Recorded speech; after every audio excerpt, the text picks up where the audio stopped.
Hello, അസ്സലാമു അലൈക്കും. നമുക്ക് നല്ലൊരു ബീഫ് കറി വെച്ചാലോ? അങ്ങനെ സവാളയും പച്ചമുളകും വെളുത്തുള്ളി ഇഞ്ചി എല്ലാം കൂടി ഇട്ട് കുക്കറിലോട്ടിട്ട് വഴറ്റിയതിന് ശേഷം നമുക്ക് ഇറച്ചിയെടുത്ത് അതിനകത്തോട്ട് തട്ടിയിടാം.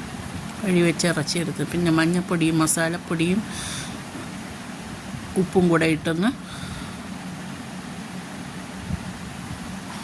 നന്നായിട്ടൊന്ന് ഇളക്കിയതിന് ശേഷം ഒന്ന് അടച്ച് വെച്ചതിന് ശേഷം നമുക്കൊന്നും കൂടെ തുറന്ന് ഇളക്കിയതിന് ശേഷം നമുക്ക് 2 വിസിൽ കേൾപ്പിക്കുന്നവരെ ഇടാം. അടുത്ത അടുപ്പിലോട്ട് നമുക്ക് ഒരു ഉരുളിച്ചെരിയും എടുത്ത് വെച്ച് അതിനകത്തോട്ട് എണ്ണ ഇഞ്ചിയൊക്കെ ഇട്ടൊന്ന് മൂപ്പിച്ചതിന് ശേഷം നമുക്ക് ചെറിയ ഉള്ളിയും പച്ചമുളകും കറിവേപ്പിലയും വേലയും കൂടി ഇട്ടൊന്ന് മൂപ്പിച്ചെടുക്കണം, ഒന്ന് വഴറ്റിയെടുക്കണം. അതിന് ശേഷം മുളക് പൊടിയും മല്ലിപ്പൊടിയും ഗരം മസാലയും കൂടെ അതിനകത്തോട്ട് തട്ടിയിടുക. അതിനുശേഷം നമ്മൾ കുക്കറിന് വിസിൽ വരുന്നുണ്ട്. വിസിൽ പോയതിന് ശേഷം നമുക്ക് ആ ഇറച്ചിയെടുത്ത് മൂപ്പിച്ച് വെച്ച മുളക് പൊടിയിലോട്ട് തട്ടിയിടുക.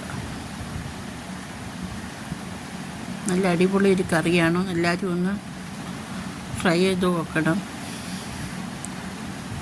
ഇട്ടിട്ട് ഒരു അരമണിക്കൂറും കൂടെ ഇന്നൊന്ന് വെന്തതിന് ശേഷം നമുക്ക് നന്നായി ഒന്ന് ഇളക്കി കൊടുത്തു പോകും. തീ കുറച്ചിട്ടിട്ടേ ഇതെല്ലാം ചെയ്യാവുള്ളൂ, തീ കൂടാൻ പാടുള്ളൂ. അങ്ങനെ അടിപൊളി ഒരു ബീഫ് കറി നമുക്കിവിടെ റെഡിയായി. എല്ലാവർക്കും ഇഷ്ടപ്പെട്ടെങ്കിൽ ഷെയർ ചെയ്യുക, കമൻറ്റ് ചെയ്യുക, സപ്പോർട്ട് ചെയ്യുക. അടുത്ത റെസിപ്പിക്ക് ഇനിയും വരും കാണാം.